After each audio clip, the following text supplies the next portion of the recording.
All right, we want to find the function that models weekly profits in terms of price per feeder. So what we're going to do here is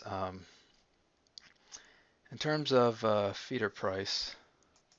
All right, what I have here though is so this right here is how many they sell per week. So for each dollar they increase, so 20 minus, if they increase it $1, they'll lose 2 sales, so they only sell 18 that week, and so forth. Here we have the revenue, so 10 plus, they raise it $1, they make one more dollar out of that birdhouse, and then minus the raw material cost. The raw material is supposedly always going to be the same, which is $6.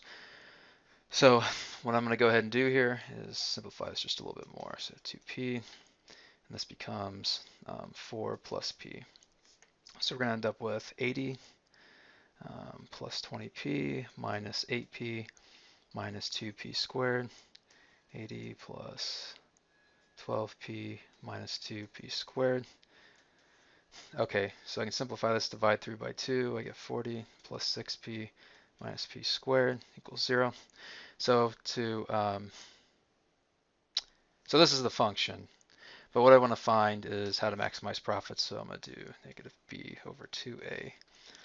So my b in this case is going to be 6, so it becomes negative 6. And then 2a, so that becomes negative 2. So I get 3. So they should increase, p should be 3, so that they should increase the amount by $3. So so $3 increase, which means that each birdhouse should go for $13 per birdhouse to maximize profit. All right, so $13 per birdhouse, maximum profit.